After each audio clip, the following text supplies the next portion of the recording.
यहाँ तक पहुंच चुके थे कि Q1 dash divide by Q2 dash equal to C1 divide by C2। That means क्या हुआ कि आवेशों पुनर्वितरण के पश्चात आवेशों का जो अनुपात होगा वो चालक की धारिता के अनुपात क्या होता है, बराबर होता है।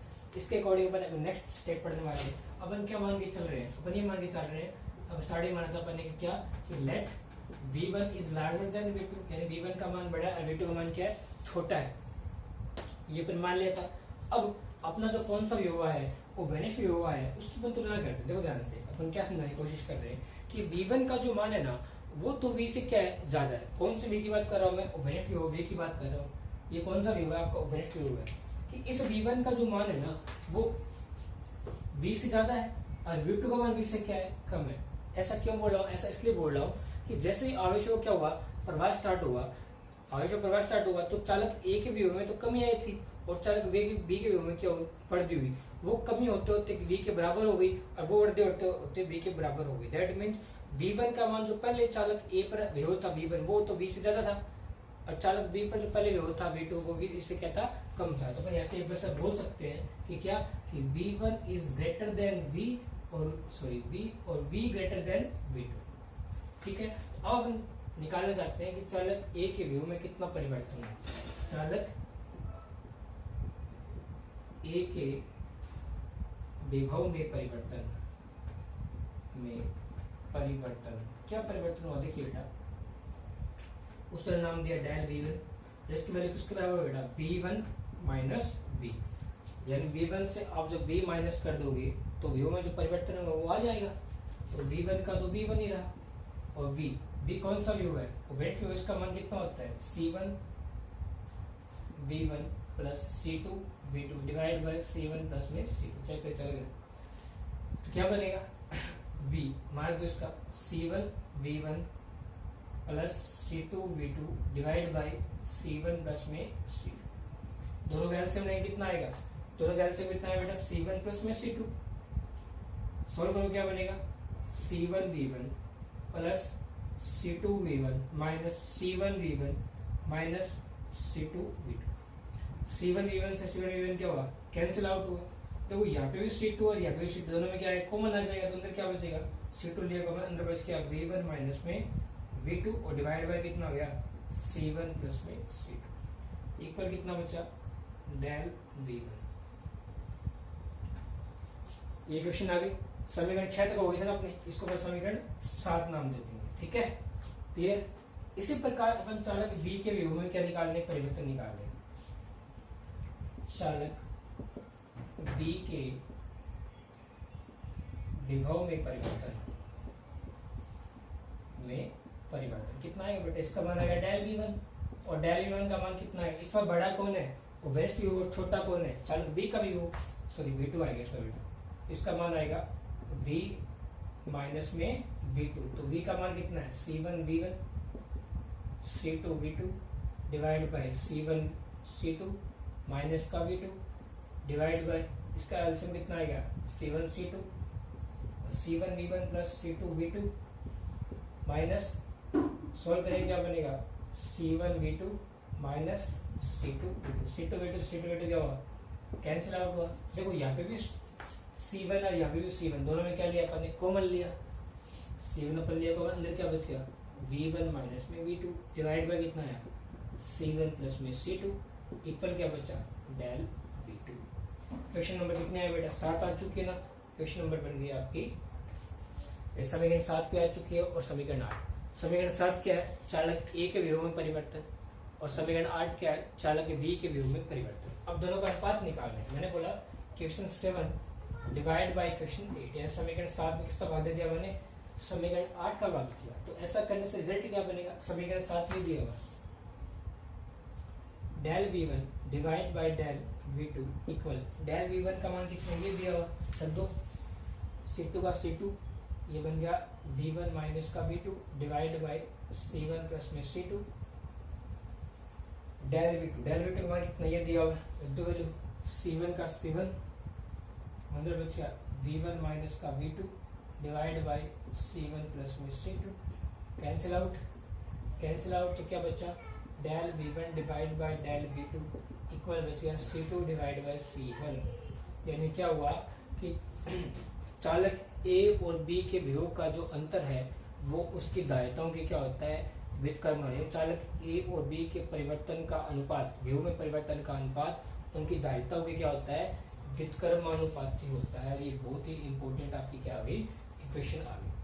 ठीक है, ये अपन ने क्या निकाल दिया बेटा, परिवर्तन निकाल दिया। अब अपन पढ़ने वाले हैं एनर्जी लॉस। क्या पढ़ने वाले हैं, ऊर्जा हानि पढ़ने वाले हैं कि जब चालक ए और बी के अंदर आवेशों का क्या हुआ, पुनर्वितरण हुआ, यानी आवेशों का स्थानांतरण हुआ, तो कहां से कहां तक हुआ था, चालक ए से बी तक हुआ था। तो उस दौरान क्या एनर्जी लॉस हुआ, क्या नहीं हुआ, आपके हिसाब से क्या होना चाहिए, नहीं होना चाहिए, होना चाहिए। क्यों होना चाहिए बेटा, कि अपन जानते हैं कि अपन ने दोनों चालकों को, चालक ए और बी दोनों को अपन ने जिस वायर से जोड़ा है उसका अपन ने प्रतिरोध नगण्य लिया है, लेकिन ऐसा कोई पदार्थ अर्थ में पॉसिबल ही नहीं है जिसका प्रतिरोध कितना हो जाए, शून्य हो जाए। शून्य प्रतिरोध तो पॉसिबल नहीं है ना, प्रतिरोध तो जीरो नहीं हो सकता है इसका।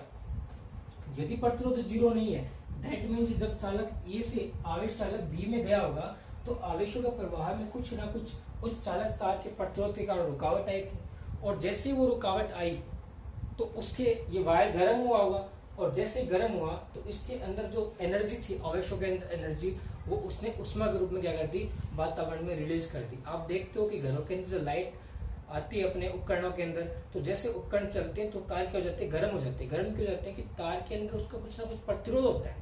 अब वो प्रतिरोध उस इलेक्ट्रॉन के प्रवाह में क्या करता है, रुकावट पैदा करता है, उनकी प्रतिरोध से टक्कर होती है, और जैसे उसका वेग बार बार कम होता है, तो जैसे वेग कम हो गया तो जो एनर्जी लॉस होगा, ऊर्जा की जो हानि हो, किसके रूप में होती है, उष्मा के रूप में होती है। इसी कारण वो वायर गर्म हो जाती है। तो सेम कंडीशन कुछ इसमें भी हुआ होगा प्रतिरोध के कारण, और वो क्या हो गई, एनर्जी लॉस हो गया, तो वो ऊर्जा हानि पर निकालने वाले। अपन ये देखें ऊर्जा हानि निकालने, दैट मीन्स आप क्या करो, आप पहले वाले ऊर्जा निकाल लो और बाद वाले ऊर्जा निकाल लो, दोनों का डिफरेंस कर दो, तो ऊर्जा लॉस हुआ वो आ जाएगा। चलो करते हैं ऊर्जा हानि। टॉपिक का नाम क्या अपना, ऊर्जा हानि। चलो निकालते हैं इसको। ठीक है, ऊर्जा हानि निकालने वाले। तो अपन इसके लिए क्या करते हैं, पहले ऊर्जा निकाल लेते हैं और बाद वाली ऊर्जा निकाल लेते हैं, यानी पुनर्वितरण से पहले ऊर्जा,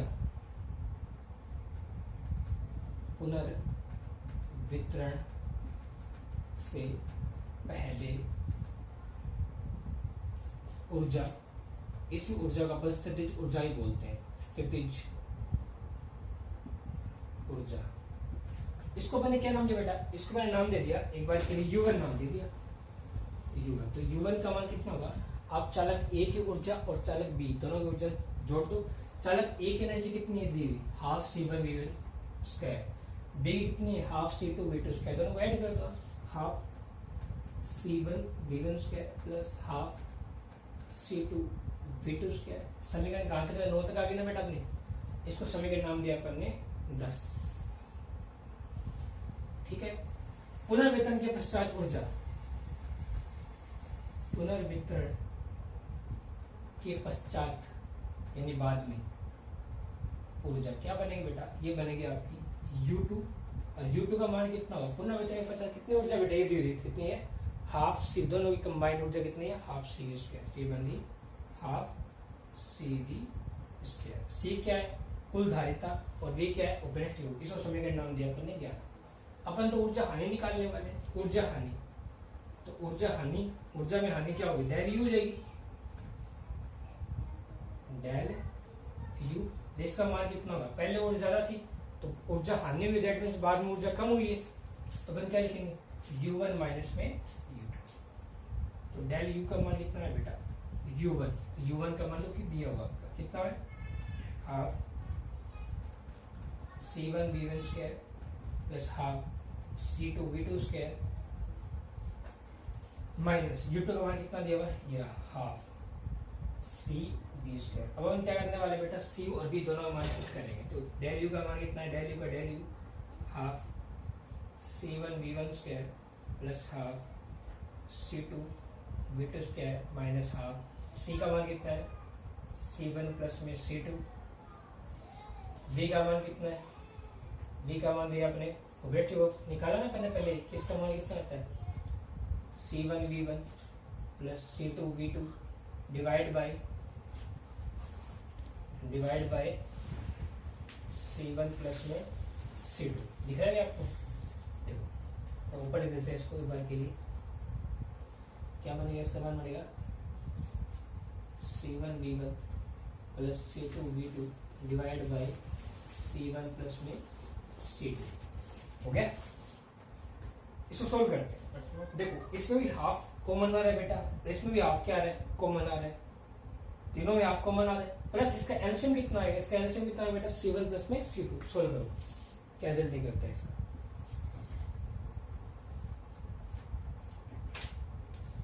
तो डेल यू का मान आएगा बेटा अपने पास में, हाफ में ले ले सब में कॉमन, तो अंदर क्या बचिए, अंदर एलसीएम कितना आएगा सबके पास C1 प्लस C2। एलसीएम लिया अपन ने C1 प्लस में C2।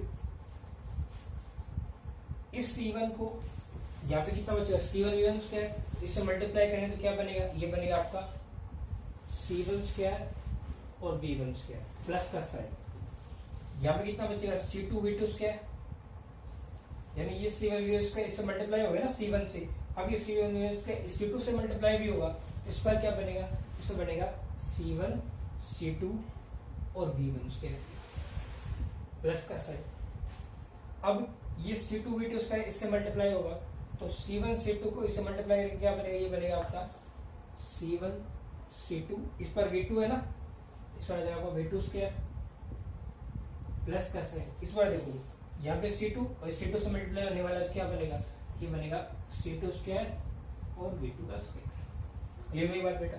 फिर साइन किसका आएगा, फिर साइन आएगा आपका किसका, माइनस का साइन आने वाला। साइन किसका आएगा इस बार, ये साइन आएगा आपका माइनस का साइन आएगा। जगह कम पड़ गई इसलिए मैं इसको यहाँ लिख रहा हूँ माइनस। मल्टीप्लाई करते उसको अंदर, C1 को इस पूरे से मल्टीप्लाई करेंगे। देखो यहाँ पे तो कॉमन आ गया, तो क्या बचा C1 प्लस C2, ये बन गया C1 plus V1 plus C2 plus में ये यहाँ तक बन गया ना। तो देखो यहाँ पे क्या लगा V का, ये तो V का मान है, अपन क्या कर दिया, V का स्क्वायर कर दिया, अपन क्या कर दिया V का स्क्वायर। देखो ऐसा करने से देखो क्या किया अपन ने, अब मोड़ो से इसका क्या किया अपन ने, देखो यहाँ पे ऊपर वाले का स्क्वायर है ही, साथ में स्क्वायर किसका आएगा, नीचे वाले का स्क्वायर भी आएगा, तो एक से स्क्वायर से कट गया, तो एक C1 प्लस C2 तो नीचे और भी बच गया ना, बचेगा नहीं बचेगा, एक तो नीचे और भी बचेगा। तो आगे वाला टर्म क्या है, C1 V1 plus C2 V2 का होल स्क्वायर, इसके होल स्क्वायर ओपन कर लेते हैं अपन, साइन किसका माइनस का, ये क्या आएगा C1 V1 का स्क्वायर, C1 V1 का स्क्वायर, फिर क्या आएगा C2 V2 का स्क्वायर, प्लस माइनस क्या बन जाएगा, माइनस माइनस का C2 C1 square V1 square C2 square V2 square, फिर क्या आएगा प्लस का 2 C1 C2 V1 V2 plus minus minus 2 C1 C2 V1 V2 divide by क्या बनेगा C1 प्लस में C2। जो कट रहा है उसको काट दो, ये इससे कट गया और ये टर्म इससे कट गई, अंदर क्या बचा, ये वाला टर्म नहीं कटेगा। तो डेल यू इसके वैल्यू कितने, हाफ का हाफ आ गया, अंदर क्या बचा बेटा, अंदर बच्चा देख जाती है, यहाँ बच गया आपका C1 C2। देखो C1 C2 और C1 C2 सब में कॉमन आ रहा है, कॉमन अंदर क्या बचेगा C1 C2 अपन लिया कॉमन, तो अंदर क्या बचेगा, अंदर बचेगा V1 का स्क्वायर, इसमें और यहाँ पे क्या बचेगा, इस वाले बचेगा V2 का स्क्वायर प्लस का V2 का स्क्वायर माइनस का, यहाँ क्या बचा 2 V1 V2 और डिवाइड बाय कितना आ गया C1 प्लस में C2। ओके देखो V1 square plus V2 square minus 2 V1 V2, ये क्या बन गया, ये बन गया V1 माइनस V2 का होल स्क्वायर बन गया। तो डेल यू का मान कितना है बेटा, हाफ का हाफ C1 C2, अंदर बच गया P1 माइनस V2 का होल स्क्वायर डिवाइड बाय क्या बच गया C1 प्लस में C2। क्वेश्चन नंबर कितने आ गए पास में, 11 हो गए ना, इसको हम 12 बोल, यानी ये आपकी क्वेश्चन आ गई। यदि आप इन दोनों इस इक्वेशन ध्यान से देखो तो देखो, चाहे तो चालक A का विभव ज्यादा हो और चाहे चालक B का विभव ज्यादा हो, यानी ये हो सकता है कभी कि मान लो V ज्यादा है V2 ज्यादा है V1 कम है, तो वैल्यू किस में आएगी नेगेटिव, और नेगेटिव पे क्या लगा स्क्वायर, तो उसे क्या कर देगा पॉजिटिव कर देगा। इसका मतलब ये हो गया कि चाहे दोनों चालकों में विभव में अंतर कितना ही हो, ऊर्जा हमेशा क्या आएगी धनात्मक आएगी, ऊर्जा कभी ऋणात्मक हो ही नहीं सकती, ऊर्जा का हमेशा क्या आएगा धनात्मक आएगा। इस स्थितियां देख लो बेटा, दो विशेष स्थितियां वो देख लो इसकी। इसके बाद ये टॉपिक आपका फिनिश, और जैसे ये टॉपिक फिनिश होगा आपका चैप्टर भी क्या हो जाएगा बेटा, कंप्लीट हो जाएगा। ठीक है, देखो विशेष स्थिति, विशेष स्थिति, इस स्थिति में देखो बेटा क्या बोले, मान लिया यदि मैंने कहा कि V1 बराबर हो V2, ये दोनों चाल को वियोगामान क्या हो जाए, एक समान हो जाए, तो ऊर्जा हानि का मान कितना आएगा। देखो यदि V1 और V2 दोनों का मान बराबर कर दूं तो दोनों बराबर होगा, इस वैल्यू कितनी है, 0, और 0 से मल्टीप्लाई तो पूरी वैल्यू कितनी हो जाएगी, 0, यानी ऊर्जा हानि कितनी हो जाएगी, 0। ऊर्जा हानि 0 होने मतलब क्या हुआ कि अब तार के अंदर से आवेशों का प्रवाह रुक चुका है। जब तार के अंदर आवेशों का प्रवाह रुक जाएगा तो क्या होगा, ऊर्जा की हानि नहीं होगी। ऊर्जा हानि कब हो रही थी, जब आवेश फ्लो कर रहे थे तभी तो हो रही थी ना, आवेश फ्लो ही नहीं करेंगे तो ऊर्जा हानि कहाँ होगी। कंडीशन देखो, यदि कंडीशन हो गई, कंडीशन फर्स्ट हो गई, सेकंड देखिए, यदि क्या हो, यदि मान ले एक बार के लिए, यदि V1 माइनस V2 इसका मान क्या है, 0 से ज्यादा है ना, उस कंडीशन में आपका डेल यू भी कितना आएगा, ग्रेटर देन 0, ये ऊर्जा हानि भी कितनी आएगी, 0। यानी जब V1 माइनस V2 का मान 0 दाएं तक कभी ऋणात्मक नहीं हो सकती, और इसका मान अपने कितना मान लिया, 0 से ज्यादा मान ले तो ऊर्जा हानि भी कितनी आएगी, 0 से ज्यादा आएगी। इसी के साथ आपका चैप्टर ये कंप्लीट हो चुका है बेटा। इस चैप्टर के सारे न्यूमेरिकल आपको सोल्व करने हैं। ठीक है, उसमें कोई डाउट है तो आप मेरे को फोन करके पूछ सकते हो। मैं स्टडी कंटिन्यू रखिए, इसके नोट्स आपको प्रोवाइड करवा दिए जाएंगे। ओके।